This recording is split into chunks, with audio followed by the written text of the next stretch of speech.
persembahan-persembahan dari jemaat hanya untuk lari ke perutnya, hanya untuk aksesoris rumahnya. Biar paham kalian.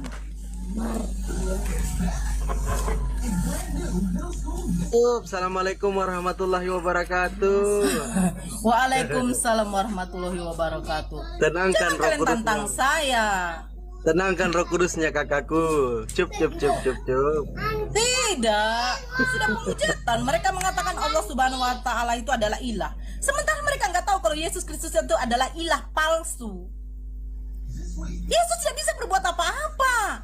Apa kekuatan Yesus? Lebih hebat lagi Nabi Isa kami. Pada waktu dilahirkan dia sudah bisa berbicara, menyelamatkan ibunya dari cercaan, dari fitnahan orang-orang di sekitar situ. Nah, Yesus apa? Apa hebatnya? Umur 33 tahun baru dia ada kehebatannya. Umur 30 tahun sampai 33 tahun. Itu pun mati pula dia. Apa hebatnya orang yang mati disalib?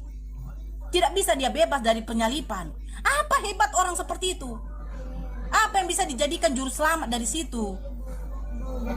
Apa yang hebat dijadikan juru selamat sementara pengikut-pengikut dia 12 orang itu, satu orang sudah mengkhianati dia dengan menjual dia, satu orang sudah menyangkal dia, nah tinggal 10 orang ini kabur. Apa hebatnya? Gak ada. Mujizat yang diberikan oleh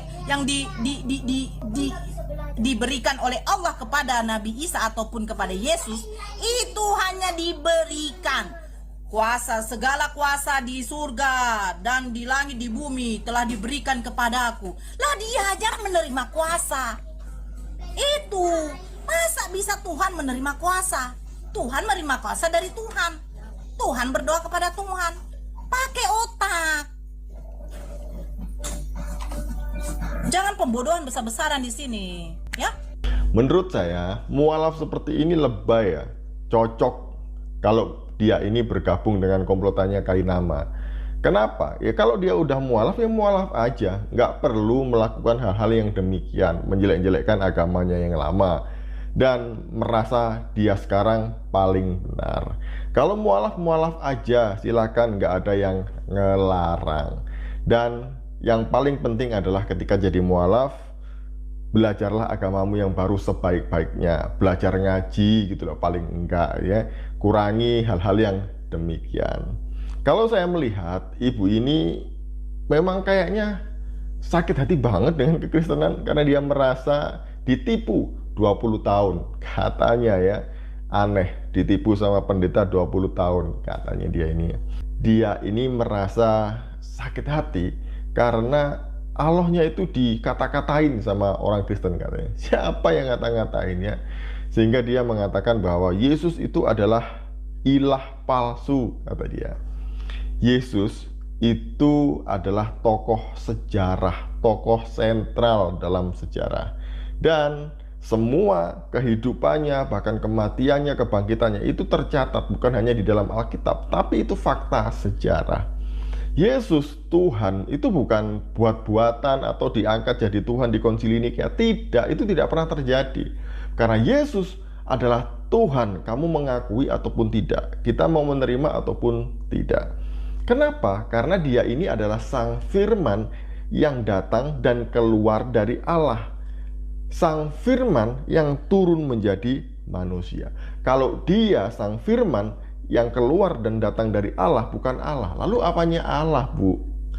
Kan aneh ya, lucu cara berpikirnya orang seperti ini. Lalu dia mengatakan, apa hebatnya Yesusmu? Apa, kata dia kan? Yesus itu kan menyembuhkan atas izin Allah, katanya dia menerima kuasa dari Allahnya. Ya masa dia Tuhan berdoa kepada Tuhan, kata dia. Ini kan kalimat-kalimat yang diucapkan oleh orang sakit hati yang tidak memahami iman Kristen ketika dia jadi Kristen. Makanya kalau jadi Kristen, ibadah yang benar. Jangan ibadah itu cuma datang waktu amin doa berkat. Ini makanya nggak dapat pengetahuan yang benar tentang iman Kristen. Jadinya begini nih, gagal paham ya. Yesus itu hebat, sangat hebat. Kalau mau tahu kehebatan Yesus, terus hujat dia, terus tantang dia ya, supaya dia tunjukkan kehebatannya. Nah, kalau kita melihat di dalam Alkitab, tidak ada orang yang memiliki kuasa seperti Yesus. Ada kalanya dia melakukan mujizat spontan, tapi ada kalanya melakukan mujizat memang dia meminta izin kepada Sang Bapa. Kenapa demikian? Karena Sang Firman dalam keadaan mengambil wujud sebagai manusia. Secara hakikat, Sang Firman ini setara dengan Bapa, setara dengan Roh Kudus, tapi dalam keadaan sebagai manusia, dia terbatas oleh ruang dan waktu. Tapi apakah dia tidak punya kuasa? Tetap dia punya kuasa gitu ya. Tapi itu dicatat supaya menunjukkan bahwa Yesus memiliki relasi yang baik, yang benar dengan Sang Bapa. Berdoa bukan berarti dia lemah. Berdoa di dalam kekristenan itu adalah cara bagaimana seseorang berkomunikasi dengan Tuhan. Jadi Yesus memberi teladan untuk itu. Bukan berarti dia tidak punya kuasa dan meminta. Bukan, tidak seperti itu. Apakah yang dikatakan oleh ibu itu tadi hebat? Nabi Isa, Nabi kami ini paling hebat, keren gitu ya. Karena bisa bicara waktu masih dalam gendongan ibunya, masih bayi. Bicara masih bayi, ya bagi saya biasa sih ya. Apa yang dilakukan oleh Yesus hebat. Tidak ada seorang pun yang mampu melakukan mujizat seperti yang dia lakukan. Nah, berkenaan dengan apa yang dilakukan oleh ibu tadi itu ya, mengenai kisah Nabi Isa gitu ya. Sebelum itu tertulis di dalam kitab suci ibu ini yang baru, kisah-kisah itu sudah ada di dalam Injil apokrif yang tidak diterima oleh bapak-bapak gereja. Mari kita melihatnya ya. Yang pertama, saya mengajak melihat di dalam sebuah buku Yesus dalam Quran, tulisannya Geoffrey Parinder, mengenai cerita tentang Yesus. Di dalam halaman 110-111 dituliskan demikian. Di dalam Injil pseudo Matius atau Injil palsu Matius, jadi Injil Matius itu ada yang palsu ya. Yang dimaksud ini adalah apokrif, bukan Injil Matius yang ada di dalam Alkitab kita. Sebuah tulisan Latin yang tampaknya dikompilasi sekitar abad ke-8. Sebenarnya Injil Matius ini yang lain itu sudah ada di abad ke-5, ke-6 ya. Nah, jadi itu dia videonya teman-teman ya. Terima kasih sudah menontonnya. Dan memang para mualaf ini tidak terima kalau Yesus itu benar-benar Tuhan dan dia adalah Allah yang hidup, sekalipun kitab suci sudah mengatakan demikian.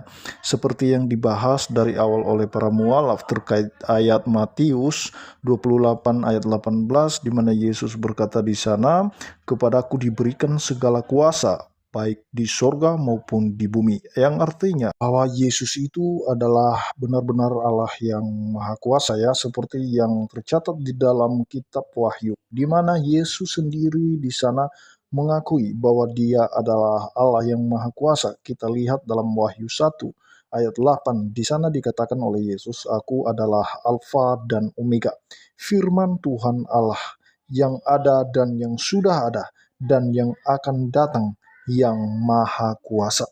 Jadi Yesus itu dikatakan atau disebut sebagai maha kuasa karena memang dia adalah Allah yang hidup. Kenapa dia datang dalam rupa manusia? Karena memang dia datang untuk menyelamatkan manusia, seperti dalam Roma. Dalam Roma 9 ayat 5 sebenarnya jelas di sana ya, itu Yesus dikatakan sebagai Allah.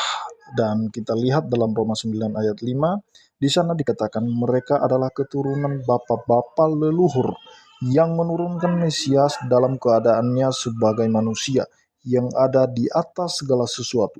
Ia adalah Allah yang harus dipuji sampai selama-lamanya. Amin. Nah, itu sudah jelas bahwa Yesus adalah Allah yang harus dipuji, yang layak dipuji oleh seluruh umat manusia atau oleh seluruh makhluk yang ada di bumi ini, baik sorga maupun di bumi. Yesus adalah Allah yang harus dipuji. Terima kasih, itu saja yang saya sampaikan. Kiranya Tuhan Yesus memberkati kita semua. Shalom.